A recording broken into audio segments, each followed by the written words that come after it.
All right, starting to get into the weighted part of our 50 is the new 50 workout with the kettlebell exercises. There are a lot of them, so let's go over these real quick. Again, most of my Manic members will know these exercises pretty well. If you're coming across this workout and you're not a Manic member and need to know some of these exercises, I'm going through these real quick.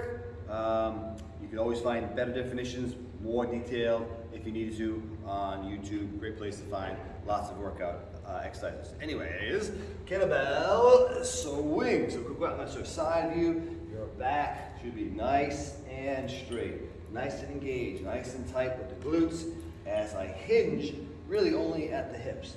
See my knees, slight bend in the knees, but barely. It's like I'm trying to close a car door with my butt, and then I push my hips forward. The arms aren't really doing much at all. They're kind of just holding on to the kettlebell. I'm not lifting with my arms. I'm pushing with my hips.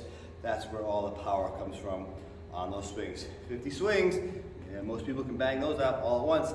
Bonus, if you do anything 50 pounds or heavier, it's gonna be tricky. All right, one arm overhead, sit up, just like it sounds. Keep that kettlebell up overhead as you do. So with this workout, it's 50, 25 on each side. Kettlebell windmill. Okay, take a few seconds with this one. Your feet about hip width apart, weight, or your arm is going to be overhead. Whatever arm is going to be overhead, I can show you the weight's going to be in two different spots. But whatever arm is going to be overhead, you're going to rotate your feet about a 45-degree angle away from whatever side is going to have the arm up in the air.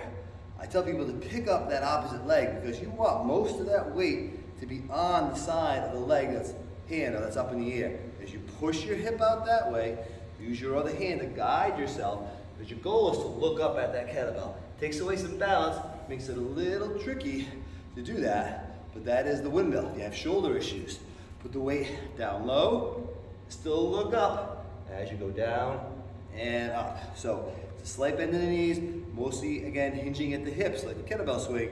So you're bending at the waist, keeping that back straight. Your hamstrings are going to tell you how far you can go. That's where you'll determine your depth, your range of motion. Tight hamstrings, can't go too far. Slow it down, take it easy on those. That's a tricky one. Go light with the weight. If you're at home, you're not sure doing this one, do it with no weight. All right, nice and controlled, nice and easy. Again, as you go down, you'll feel that stretch in the hamstring. That's your windmill. Walk ups, holding on to your weight.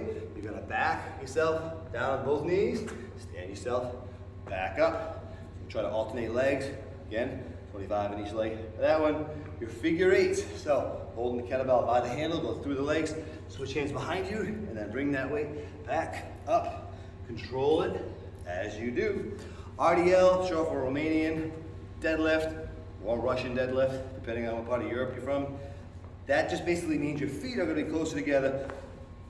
Deadlifts are usually a little wider with the feet. The RDL is going to be your feet a little bit closer together. So we're going to keep our back nice and straight, chest is forward. Again, very similar to the swing. We're hinging at the hips. Control up and down. Determine which weight is best for you. Last is our snatch.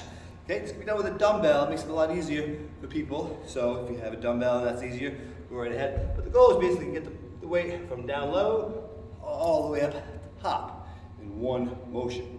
All right, so if you have a really heavy weight, you're gonna get really low, use those legs to really pull that weight up as you bring all the way up. The goal is to get it so that the weight is weightless for a second and you kind of punch your hand through the handle. That way it doesn't flop down on you. That is your kettlebell exercises for the 50 is the new 50. All right, thank you.